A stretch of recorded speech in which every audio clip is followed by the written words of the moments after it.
नमस्कार, आप सभी का हमारे YouTube चैनल में हार्दिक स्वागत है।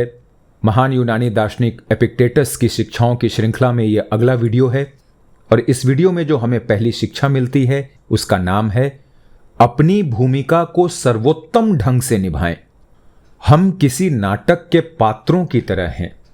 प्राकृतिक विधान ने हमसे पूछे बिना जीवन में हमारी भूमिकाएं तय कर दी हैं। हम में से कुछ कम अवधि के नाटक में अभिनय करेंगे तो कुछ के नाटक की अवधि लंबी होगी। हमें कोई भी भूमिका दी जा सकती है, गरीब आदमी की, विकलांग की, प्रसिद्ध व्यक्ति की, नेता की या सामान्य नागरिक की। यद्यपि यह तय करना हमारे अधिकार क्षेत्र में नहीं है कि हमें कौन सी भूमिका दी जाए, पर यह तो हम कर ही सकते हैं कि हमें जो भूमिका मिली है उसे हम पूरी योग्यता लगाकर सर्वोत्तम रूप से अभिनीत करें। उसके बारे में शिकायत करते रहने से बचें।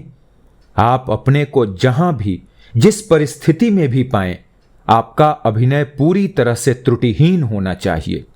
उदाहरण के लिए, अगर आपको पाठक की भूमिका मिली है तो अच्छी चीजें पढ़ें। अगर आपको लेखक की भूमिका मिली है तो अच्छी चीजें लिखें। अगली शिक्षा, वाणी पर नियंत्रण। सम्यक वाणी नैतिक जीवन के सुस्पष्टतम चिन्हों में से एक है।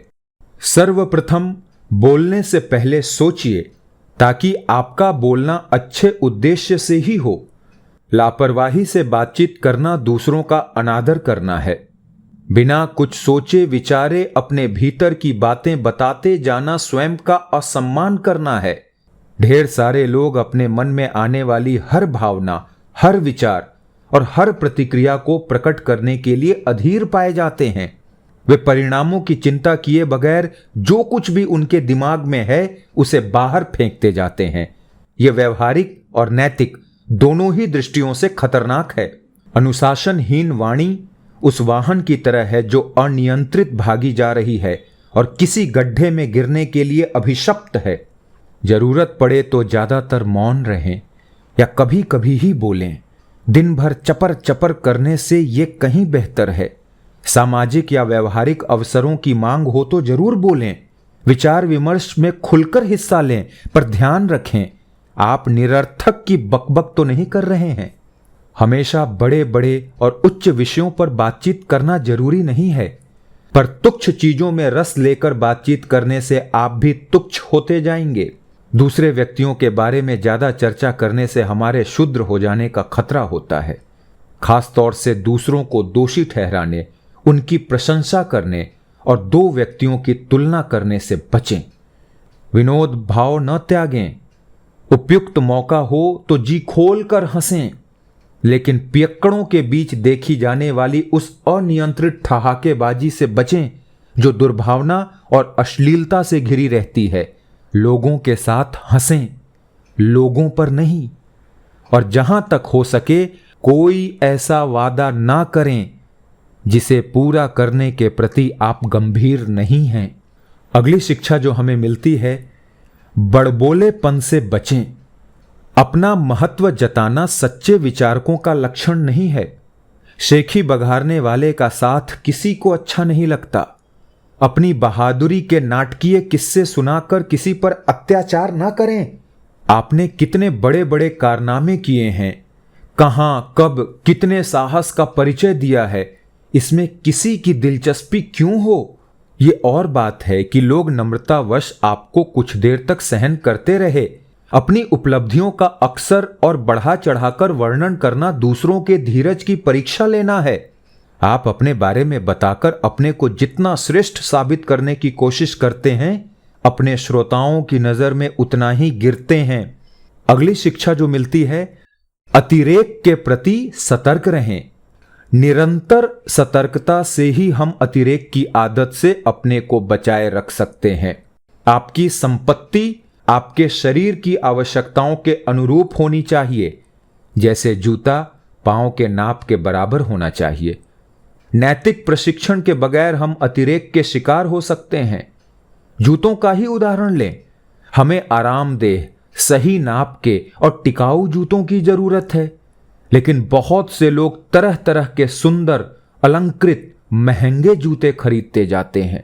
आत्म संयम हमने बस एक बार, चाहे जितने ही सामान्य मामले में खो दिया, वो अपनी गति पकड़ लेता है और हम तृष्णा के गुलाम बनकर रह जाते हैं। अगली शिक्षा जो हमें मिलती है, सहने की ताकत। जिनका शरीर तंदुरुस्त है उनमें गर्मी और जाड़ा दोनों को सहने की शक्ति होती है। इसी तरह जिनकी आत्मा स्वस्थ है वे ही क्रोध, दुख, अतिशय आनंद तथा अन्य संवेगों का भार उठा सकते हैं। अगली शिक्षा जो मिलती है, प्रसिद्ध होने की चिंता न करें। इस तरह की चिंताओं से कभी परेशान होने की जरूरत नहीं है कि मेरे बारे में लोगों की राय अच्छी नहीं है या मेरी कोई हैसियत नहीं है। अगर आपकी प्रतिष्ठा सचमुच कुछ मायने रखती है तब भी आप इसके लिए जिम्मेदार नहीं हैं कि दूसरे आपके बारे में क्या सोचते हैं। आप एक ताकतवर पद पे आसीन हैं या नहीं, अथवा आपको बड़ी बड़ी दावतों में आमंत्रित किया जाता है या नहीं, इससे आपके चरित्र और सुखी होने में क्या सचमुच कोई फर्क पड़ता है? बिल्कुल नहीं। अतएव सत्ताधारी या प्रसिद्ध व्यक्ति न होने से आपकी बदनामी कैसे हो सकती है और आप एक महत्वहीन व्यक्ति हैं, यह सोचकर फिक्र में क्यों पड़ जाएं?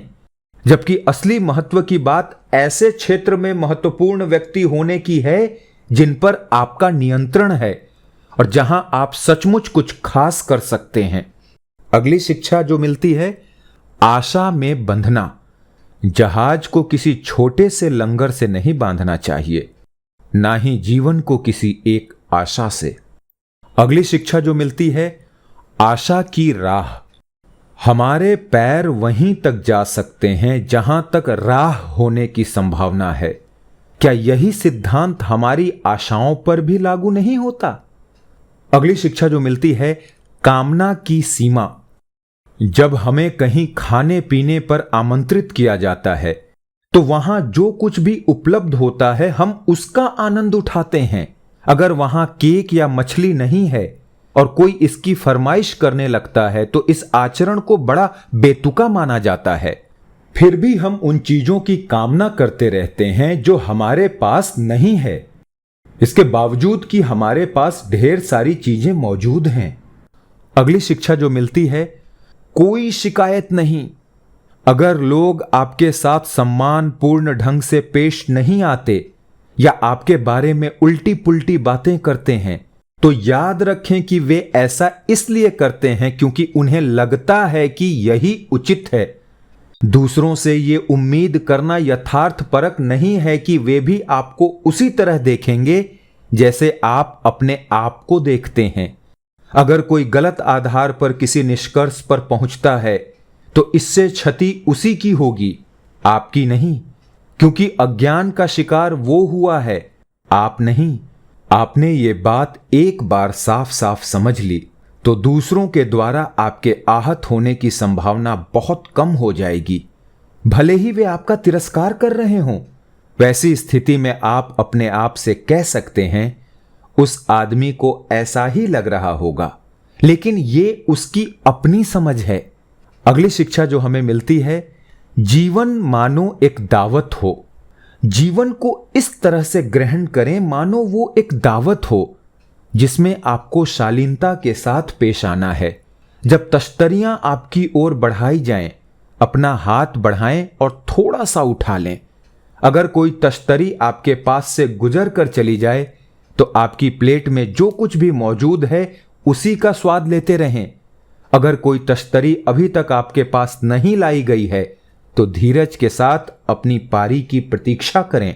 नम्रता, संयम और कृतज्ञता के इसी दृष्टिकोण के साथ अपने बच्चों, पति या पत्नी, करियर या आर्थिक स्थिति के साथ पेश आएं। कामना से अधीर होने की, ईर्ष्या करने की और हड़पने के लिए झपटने की कोई जरूरत नहीं है। जब आपका समय आएगा, आपका प्राप्त आपको मिल जाएगा। धन्यवाद। एपिक्टेटस किसी भी इंसान के जीवन के लिए बहुत जरूरी हैं। इनकी एक एक शिक्षाएं वही हैं जो हम सब त्रस्त हैं अपने जीवन में। तो इसे जरूर पढ़िए और मैं कभी साझा करने को नहीं कहता हूं, लेकिन अगर आपके जीवन में भी कोई मित्र ऐसा है जो लाइफ को जीवन में थोड़ा उदास है, उदासीन है, गमगीन है, तो उसे अवश्य बताइए कि वो भी इन विषयों को जाने, समझे और लाभ उठाए। धन्यवाद। अगर आप हमारे सोशल मीडिया को फॉलो करना चाहते हैं तो सारे लिंक्स डिस्क्रिप्शन बॉक्स में दिए गए हैं। जय हिंद।